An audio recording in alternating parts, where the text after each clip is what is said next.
What's going on, guys? It's Lanefoot Pete and welcome to my Scurrius boss guide.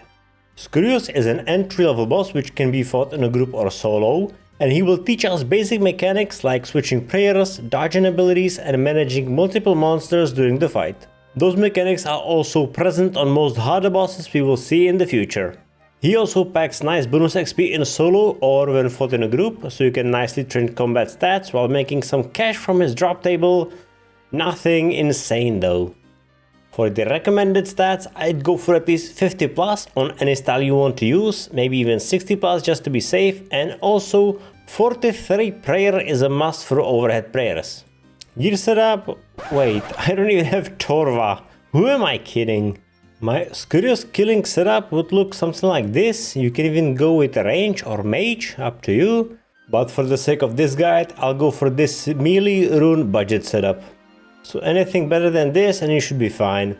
I'm also quite over leveled, so super combat potions and pieties off the table, inventory, some prayer pots, food and a bone dagger for spec. To get to Scurrius, climb down the manhole in Varrock and then continue navigating through the sewers as you see on the screen.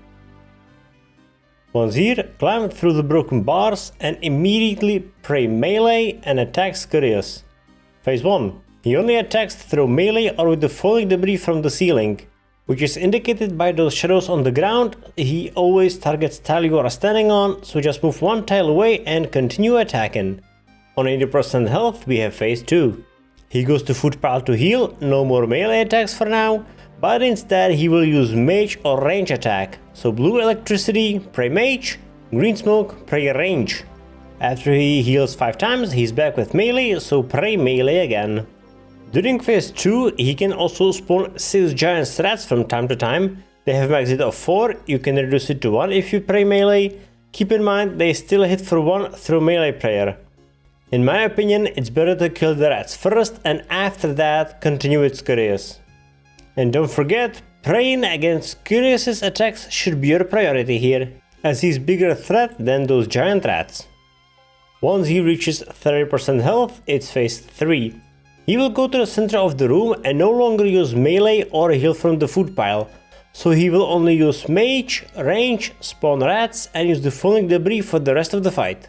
So continue attacking, pray against his attacks and dodge the debris until you get a kill. After the fight you can eat from the food pile as long as you're not in combat with Scurrius or his giant rats, which will completely replenish your HP once every 10 minutes. If you can get your hands on his unique Scurrius' spine, you can give it to Historian Aldo to get an antique XP lamp in either attack, strength, defense, hit points, range, magic or prayer. Or you can make a rat bone weapon for any combat style if you have proper items and stats for it. If you are missing the stat, you can instead pay 50k to Historian Aldo, who will make the weapon for you.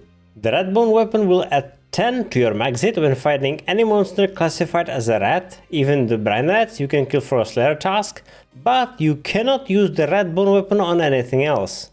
Additionally, you can one-take the giant rats during the Scurrius fight. Let me demonstrate. Rats spawned, and then click them one by one with the rat bone weapon. Take some practice, but as I see it, click a giant rat, and as soon as you see the XP drop, click another, XP drop, click, XP drop, click, XP drop, click, until there are no more rats to kill. Well folks, that's everything. Hope you like this guide. Here's a little cheat sheet I made. Feel free to ask questions or add suggestions which guide should I make next. Hit like, consider a sub, and I'll see you next time. Peace.